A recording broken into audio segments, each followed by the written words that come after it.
ღვინოდავლიო ჩავის ხამუცელში სადღიგრძელოს ვამბობ. ანუ ჰუმანიზაცია ჩვენი ცხოვრების რო არა ვარ ხეცი, იმიტომ რომ სიმბოლურად ხორციელებ ვამბობ. აღდინე სადღიგრძელო რო ერთი და იგივე მეორდება. ახლა იტყვის ისა რა ქვია, გაუმარჯოსო წინაპრებს. და რატომ? იმიტომ რომ ეს ამ ფიზიოლოგიურ აქტს, რომ მე ამ სასმელში არ ჩავიხჩო, სიმბოლურად იჭერს ეს სიტყვა. და ეხლა უკვე ნიშნულოვან რამეს ამბობს ოლივიერო. ნუთვო დავიღალე, ჩემი ცხოვრების სიმბოლიზაციაო, სიცოცხლის სიმბოლიზაციაო, სიცოცხლის ჰუმანიზაცია ტოტალურ სიმბოლიზაციასთან არის დაკავშირებული. ყველაფერი აღმოჩნდა, რომ ამ სამყაროს რეალურობას და ბრუტალურობას ზემოდან მთლიანად სიმბოლურობის სიმბოლიზაციის ბადე აქვს წამოწმული. ანუ ნუ თუ ეს ბადე ყველაფერს მოიცავს თავისთავში და ამბობს რომ არაო, იმიტომ რომ სიმბოლიზაციას ხელიდან უსხლტება ყოველთვის რაღაც. რაც ბრუნდება მაგალითად რეალობიდან, როგორც ტერორიზმი, როგორც ძალადობა, როგორც კვლელობა, ჩვენ ხო ვიცით რომ ეს ხდება. ანუ სიმბოლიზაცია მნიშვნელოვნად მოიხელთებს ყველაფერს, მაგრამ ჩხუბი რო წავა, ხვდებით რომ მას ხელიდან უსხლტება ბევრი რამ, როცა მაგალითად ადამიანი აქტინგ გაუცა ხორციელებს და ასე შემდეგ.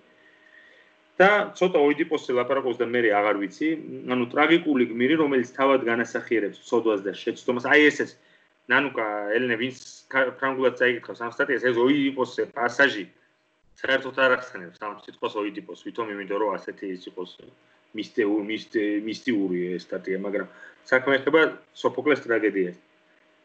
რომელსაც თავის თავზე უნდა აიღოს ცოდვა, რათა გათავისუფლდეს ქალაქი, განტევების ვაცის თემატიკა შემოდის ოიდიპოში და ხო, ტრაგიკული სცენა ფროიდს აძლევს შესაძლებლობას შექმნას აქტის ისტორია. ერთ-ერთმა მკვლელმა უნდა დაიკავოს პირველ შესაწირის, პირველ შეწირულის ადგილი. აი ესენი უკვე ის არის, რაც უდათმეს ბრალის გრძნობა, უდანაშაულობა, უცოდველობა. მამა გაიხლიჩა, ერთი ნაწილი, რომელსაც დაეფუძნა კანონი და მეორე ნაწილი მოუმლენებელი, აუტანელი ობიექტი, იქნა გადმოსროლილი გარეთ, როგორც ნარჩენი, როგორც ნაგავი. მოსროლილი, გადაგდებული ობიექტის აუტანელი დაბრუნება, რომელსაც ამწოვებს განდევნილი სურვილი და რომელსაც კანონი ხლებს, სურვილისადმი დაქვემდებარებად, მორჩილებად და ზეიმად, ახო აი უკვე აღარ ვიცი. პირველი მკვდარი,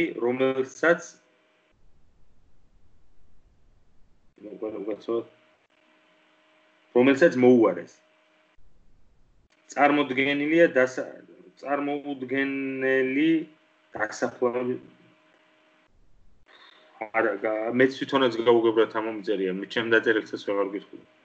ჩნდება გლოვა და დივიზია დაყოფა სახელად და ნარჩენად, ტოტემად და ტაბუთ. ნარჩენი იგულისხმება რა, რომ ეს მამა რო შეჭამეს, ყველაფერი ვერ მოინერეს, ყველაფერი სიმბოლიზაცია ვერ მოახდენს, ყველაფერი კანონში არ შეიწერა. არის რაღაცა, რაც უკანონო დარჩა. მკვდარი მამა პირველი ფიგურაა, რომელსაც ეფუძნება წესრიგი, ხოლო ტოტემი, ხოლო მისი სხეული აფუძნებს ტაბუს. მატერიალური, სუბსტანციალური ნაწილი ტაბუს. მაგალითად არ მიეკარო. და კიდევ რაზეა შეიძლება იყოს ლაპარაკი? ხო, ლაკანისთვის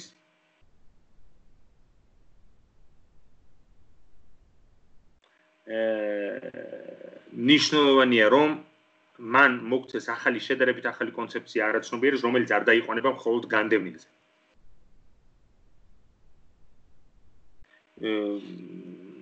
ლაპარაკია ძალიან ნაყოფიერ დიალოგზე ლაკანსა და ლევი-შტროსს შორის, რომელიც 20 წელი გრძელდებოდა,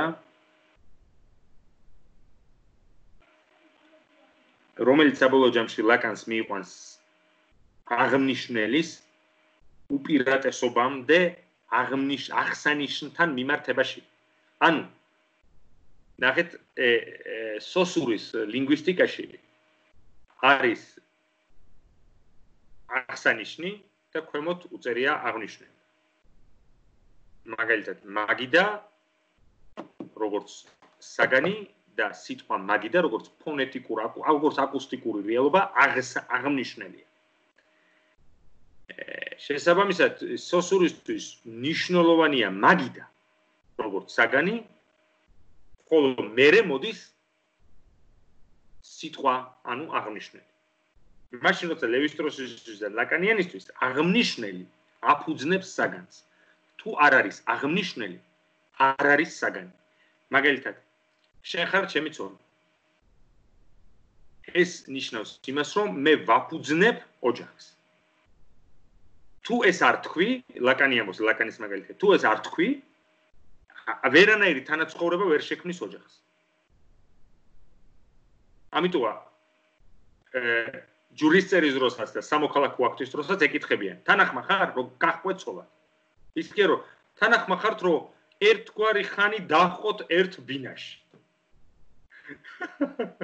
და ამიტომ რას ამბობს, რომ ეს აღსანიშნია, ქალის და კაცის ცხოვრება არის აღსანიშნი, რომელიც უნდა აიყოს აღნიშნული სიტყვით თანახმა ვარ, გავხდე მის ცოლიან ქმარ.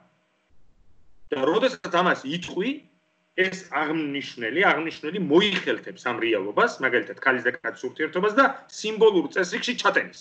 რაც რა თქმა უნდა არავის არ უნდა იზახიან, ეს ინსტიტუციონალიზირებულიო ჩვენი რომანტიკაო, მაგრამ ასეა.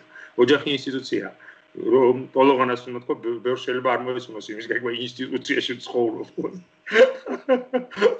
ინსტიტუცია.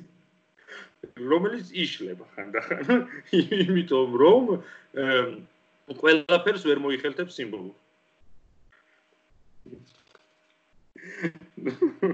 ეხლა უფრო მეტად ვიხუმროთ, რაც უფრო გართულდება რა ეს ტექსტი.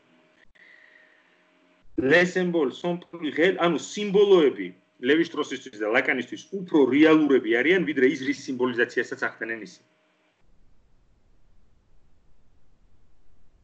რაც ანთროპოლოგს აიძულებს დაასკვნას, რომ აღნიშნელი წინ უსწრებს და განსაზღვრავს აღსანიშნავს. რაც სხვა არაფერია თუ არა, რაც წერია ბიბლიაში, რომ პირველად იყოს სიტყვა. ანუ აბოქსელკი ვეკლასი ხება. ხო, მე უკვე რთულდება და რაც ვერ გავიგე იმაზე არ შეფერაფერს ვიტყვი. მე ლაკანის ტოპოლოგიაზე მიდის ლაპარაკი და ნუ ურთულეს რაღაცებზე, რაც არ მესმის და დარწმუნებულად ვერ წერასოდეს გავიგებ, იმიტომ რომ ლოგიკაში და ეგეთ რამებში სამიანი ყავდა და ნუ დანარჩენი ეს არის. კითხვები თუ გექნებათ, მომწერეთ და დაუსვა ოლივიე დულის.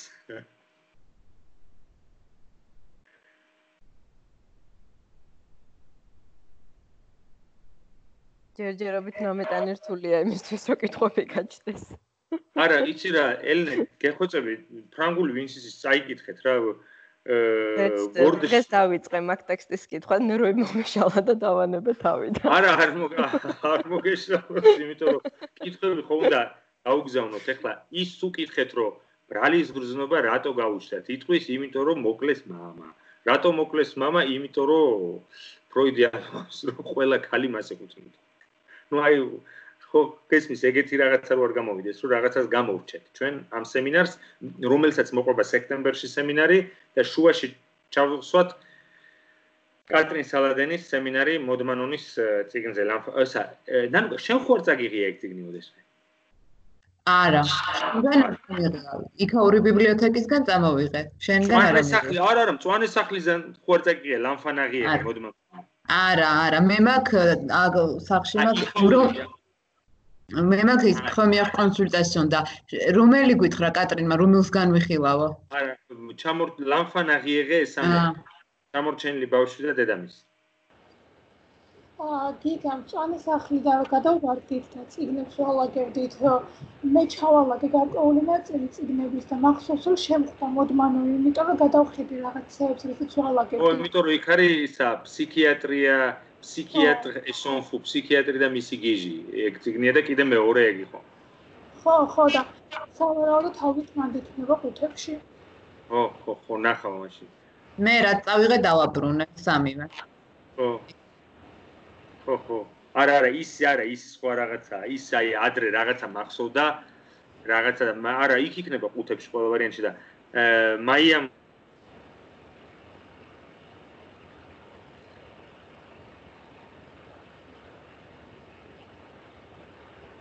იგა აღარ ისმის შენი.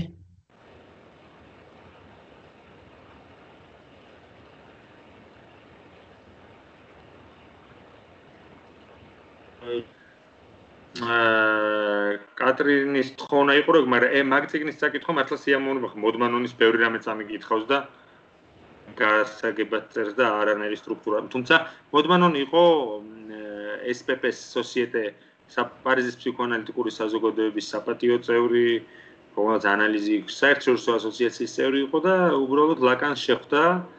მერე ლაკანს მისწერა წერილი, ლაკანმა დაიბარა თავისთან და მერე ლაკანთან დაიწყო ანალიზი და მე კატრინ სალადენი არის მოდმანონის ანალიზანტი და კლოდ ბუკობზაც, რომელიც გარდაიცვალა 2011 წელს და მართლა ძალიან დიდი ბავშვთა ანალიტიკოსი იყო, აგრეთვე მოდმანონის ანალიზანტი. ანუ ერთხელ შეგვიძლია ჩვენ ჯგუფში ვნახოთ კლოდ ბუკობზაზე ფილმი, რომელიც მისი გარდაცვალებამდე რამოდენიმე თვით ადრე გადაიღეს, სადაც თვითონ ლაპარაკობს იმ ინსტიტუციის დაფუძნებაზე, სენ-დენიში დააფუძნა.